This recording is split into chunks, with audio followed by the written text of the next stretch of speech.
Hello दोस्तों, स्वागत है आपका हमारे YouTube चैनल पे, जहां हम अपने किताबों का ज्ञान आप तक सरल और आसान भाषा में पहुंचाते हैं। तो साथियों, मैं फिर से आई हूं उसी बुक का ऑडियो लेकर, जिसका नाम है रिच डैड और पुअर डैड, जिसने लाखों लोगों की जिंदगी को बदल कर रख दिया है। ये किताब आपको पैसे की समझ, फाइनेंशियल एजुकेशन और अमीर बनने की मानसिकता को गहराई से समझने का मौका देती है। साथियों, मैं अंजलि कुमारी। अगर ये बुक का ऑडियो आपको पसंद आ रहा हो, हमारे ऑडियो को लाइक करें, शेयर करें और हाँ, सब्सक्राइब करना ना भूलें। चलिए साथियों, तो बिना देर किए हुए बुक को स्टार्ट करते हैं। हम साक्षरता शब्द पर ध्यान देते हैं और पैसे की साक्षरता को अनदेखा कर देते हैं। कोई वस्तु संपत्ति है या दायित्व, यह कैसे पता चलेगा? अगर आप सचमुच झंझट में फंसना चाहे तो इन शब्दों को डिक्शनरी में देख ले। मैं जानता हूँ कि वहाँ दी हुई परिभाषाएं किसी अकाउंटेंट को अच्छी लगती होगी, परंतु दिक्कत यह है कि आम आदमी उन्हें पूरी तरह से नहीं समझ पाता। फिर भी हम बेशक लोग यह मामले में आदमी तौहीन समझते हैं कि कोई चीज हमें समझ में नहीं आ रही है। छोटे बच्चों को समझते समय अमीर डैडी ने एक बार कहा था, संपत्ति को शब्दों से नहीं अंकों से पढ़ा जाता है, और आप अंकों को नहीं पढ़ सकते तो आपको संपत्ति और जमीन में खुदे गड्ढे में कोई फर्क महसूस नहीं होगा। अकाउंटिंग में अंक महत्वपूर्ण नहीं होता है। महत्वपूर्ण तो वह बात है जो अंक आपको बता रहे हैं। यह शब्दों की ही तरह है। शब्द महत्वपूर्ण नहीं होते, महत्वपूर्ण वह बात होती है जो शब्दों के जरिए बताई जाती है। कई लोग पढ़ते हैं परंतु ज्यादा समझ नहीं पाते। यह रीडिंग कॉम्प्रिहेंशन या पढ़े हुए को समझाने की काबिलियत होती है, और इस क्षेत्र में हम सबकी अलग अलग काबिलियत होती है। उदाहरण के लिए, मैंने हाल ही में एक नया VCR खरीदा। इसके साथ निर्देश पुस्तिका भी थी, जिसमें समझाया गया था कि अपने VCR को किस तरह प्रोग्राम किया जा सकता है, और शुक्रवार की शाम आने वाली अपने फेवरेट टीवी शो को रिकॉर्ड करना चाहता था। पर उस निर्देशिका पुस्तिका को पढ़ते पढ़ते मैं पागल हो गया। मुझे दुनिया में कोई भी काम इतना मुश्किल नहीं लग रहा था जितना कि अपनी VCR को प्रोग्राम करना। मैं शब्दों को पढ़ सकता था, परंतु इसके बावजूद मुझे समझ में कुछ नहीं आ रहा था। मुझे शब्दों को पहचानने में A मिल रहा था, परंतु उन्हें समझने में मुझे F मिल रहा था। और यही ज्यादातर लोगों के साथ पैसे के मामलों में होता है। अगर आप अमीर बनना चाहते हैं तो आपको अंकों को पहचानना और उन्हें समझना आना चाहिए।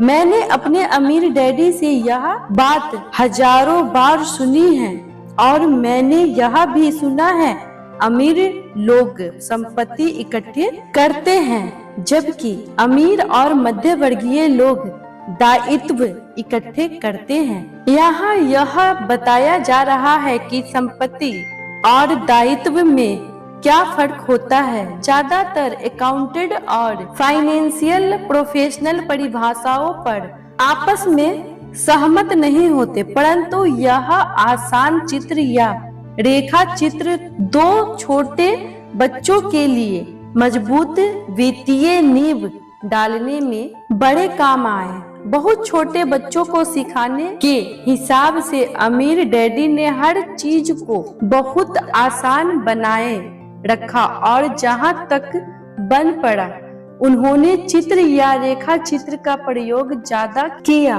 शब्दों का उपयोग कम से कम किया, और अंकों का तो कई वर्षों तक उन्होंने इस्तेमाल ही नहीं किया। यह एक संपत्ति का कैश फ्लो पैटर्न है। आय, व्यय, संपत्ति, दायित्व। पिछले पृष्ठ पर दिया हुआ बॉक्स एक इनकम स्टेटमेंट है, जिसे अक्सर लाभ और हानि का स्टेटमेंट भी कहा जाता है। यह आमदनी और खर्च बताता है, आने वाले पैसे और जाने वाले पैसे। नीचे का चित्र बैलेंस शीट। इसे इसलिए यह कहा जाता है क्योंकि इनमें संपत्ति और दायित्वों को एक साथ मिलाकर देखा जाता है, यानी उन्हें बैलेंस किया जाता है। कुछ लोग जिनमें पैसों की समझ नहीं होती, इनकम स्टेटमेंट और बैलेंस शीट के बीच के संबंध को नहीं जानते। यह संबंध जानना बहुत बहुत जरूरी है। पैसे की तंगी की असली वजह यह होती है कि लोग संपत्ति और दायित्व के बीच के अंतर को ठीक से नहीं समझ पाते। अक्सर इन दोनों शब्दों की परिभाषाएं भी समस्या खड़ी कर देती है। अगर आपको दुविधा में पढ़ना अच्छा लगता है तो आप शब्दकोश उठाकर उसमें संपत्ति और दायित्व शब्दों का मतलब देख ले। अब इन परिभाषाओं का मतलब अकाउंटेंट्स को तो अच्छी तरह समझ में आ सकता है, परंतु आम आदमी के लिए यह वैसी ही बात हो गई जैसे परिभाषाओं का मतलब मैंडेरिन जैसी किसी विदेशी भाषा में लिख दिया गया हो। आप परिभाषा में लिखे हुए शब्दों को पढ़ तो सकते हैं, परंतु उसे अच्छी तरह समझना कठिन है।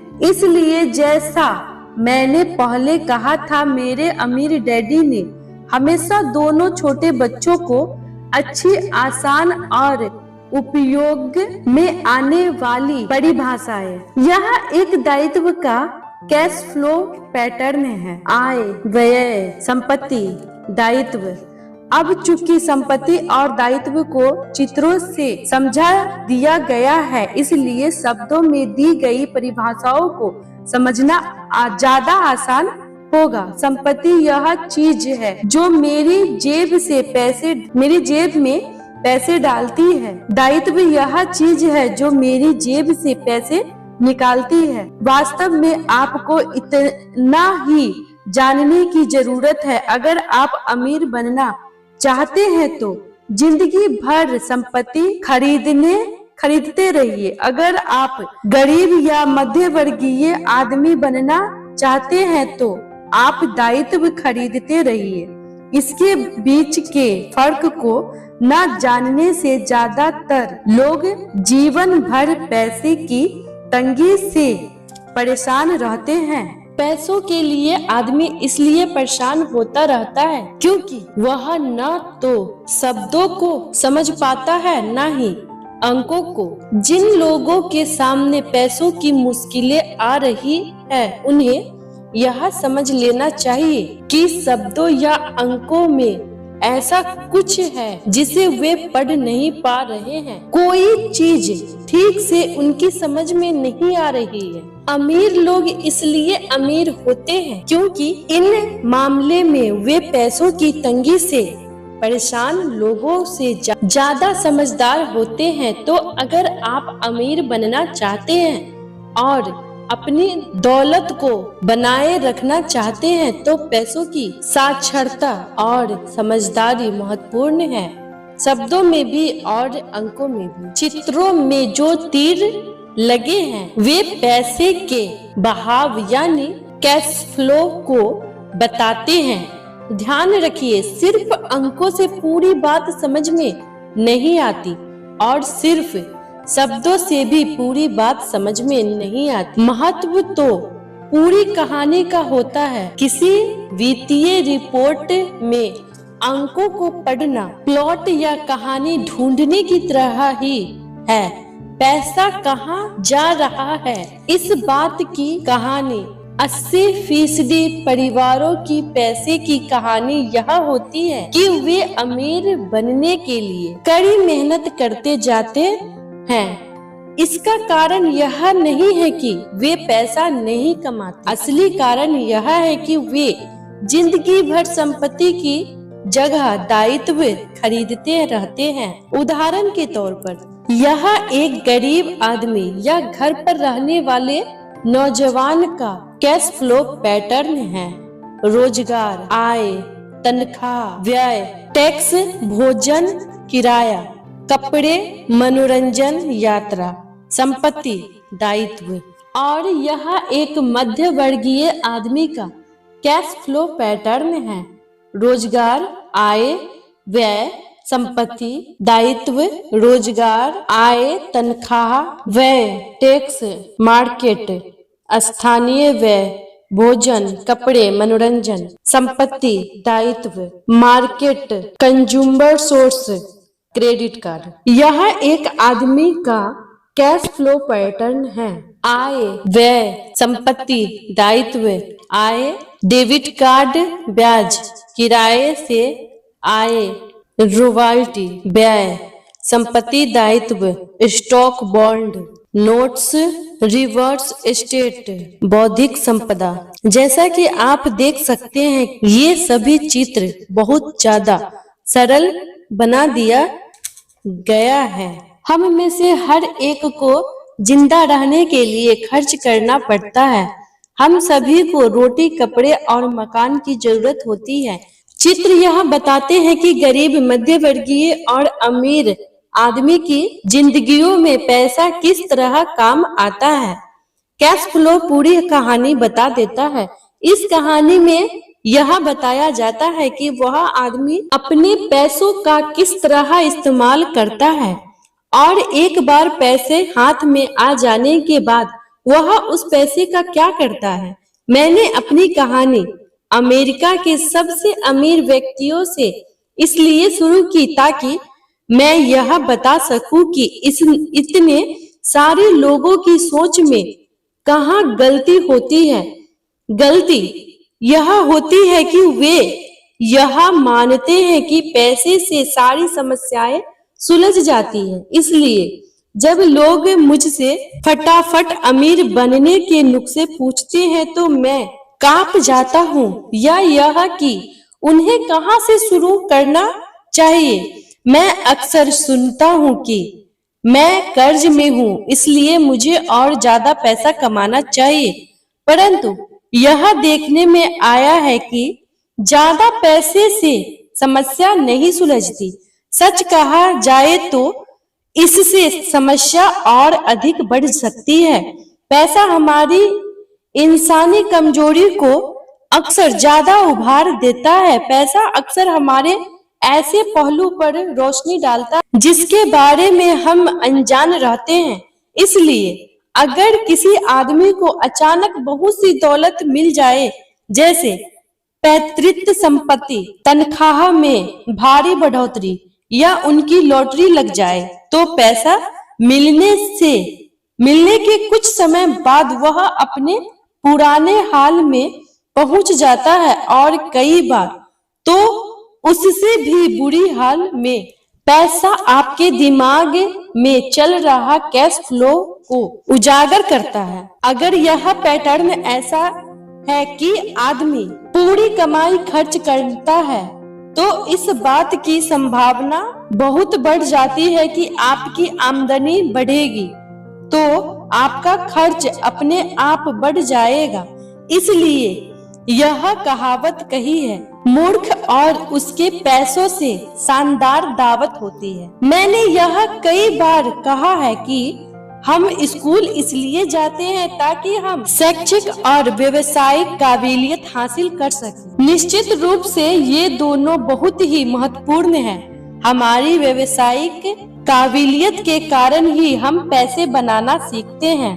1960 के दशक में जब मैं हाई स्कूल में था, यह माना जाता था कि अगर कोई पढ़ने लिखने में अच्छा है तो वह होनहार विद्यार्थी आगे जाकर डॉक्टर बनेगा। अक्सर उन बच्चों से यह नहीं पूछा जाता कि क्या वह डॉक्टर बनना चाहे, यह मान लिया जाता था। इसका कारण यह था कि इस धंधे में सबसे ज्यादा पैसा नजर आता था। आज डॉक्टर के सामने पैसे के बहुत से संकट है, जो भगवान न करे किसी और के सामने हो। बीमा कंपनियां इन व्यवसाय पर काबू किए हैं, सरकार भी दखल दे रही है और अदालतों में मुआवजे के केस दायर हो रहे हैं इत्यादि। आज बच्चे बेसबॉल स्टार बनना चाहते हैं, टाइगर वुड्स की तरह गोल्फर बनाना चाहते हैं, कंप्यूटर विश्लेषण बनाना चाहते हैं, मूवी स्टार बनना चाहते हैं, ब्यूटी क्वीन या वॉल स्ट्रीट पर ट्रेडर बनना चाहते हैं। इसलिए क्योंकि अब दौलत, शोहरत और इज्जत इन्हीं जगहों पर है, इसी कारण स्कूलों में बच्चों को अच्छा पढ़ने के लिए प्रेरित करना मुश्किल हो गया है। वे जानते हैं कि व्यावसायिक सफलता का शैक्षिक सफलता से कोई सीधा संबंध नहीं है, जैसा कभी हुआ करता था। थैंक यू साथियों। अगर ये हमारा बुक का ऑडियो आपको पसंद आए तो लाइक करें, शेयर करें, सब्सक्राइब करें। Thank you.